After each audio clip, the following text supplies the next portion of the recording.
የሲንጋፖር ታሪክ እጅግ አስደናቂ ነው። ከትንሽ የአሳ ማጥመድ መንደር ወደ ዓለም አንዱ ከፍተኛ እና የተዘጋጀ ከተማ መቀየሩ በአንድ አይነት ድንቅ ድርጊት ነው።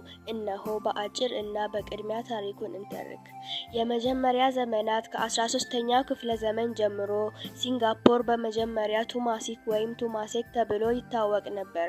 ይህም በመላይ ቋንቋ የባህር ከተማ ማለት ነው። በ13ኛው ክፍለ ዘመን አንድ ስሪቪጃያ ንጉስ ወደዚያ መጥቶ አንድ አንበሳ ወይም እንደ አንበሳ የመስሎት እንስሳ አይቶ ከተማውን ሲንጋፖራ ወይም የአንበሳ ከተማ ብሎ ጠራ።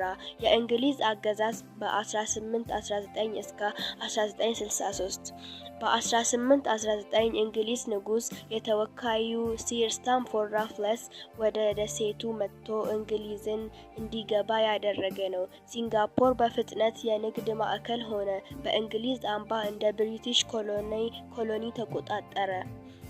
በ20ኛው ክፍለ ዘመን መጀመሪያ እንግሊዝ ከማላይ እና ከቦርኔዮ ጋር እንደ ስቴት ሴትልመንትስ አንድ አደረገ።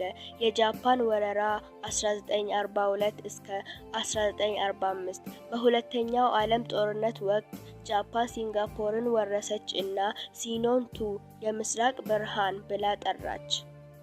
ይህ ዘመን እጅግ አሳዛኝ ነበር። ብዙ ሕዝብ ተገደለ እና በእጅግ ከባድ ሁኔታ ኖረ።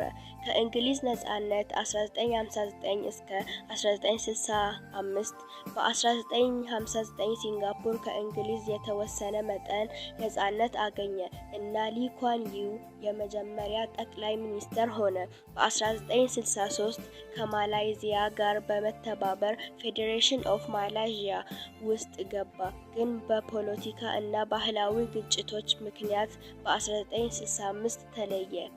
ነፃ መንግስት 1965 እንደ አውሮፓ ዓመተ ምህረት አሁን በ1965 ሲንጋፖር በመጀመሪያ ጊዜ ሙሉ በሙሉ ነፃ መንግስት ሆነ።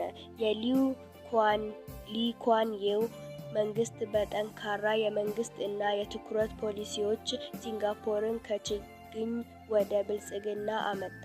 ዛሬ ሲንጋፖር በዓለም ላይ ከፍተኛ የህይወት መጠን፣ የቴክኖሎጂ እና የትምህርት መስክ ያለው አገር ነው።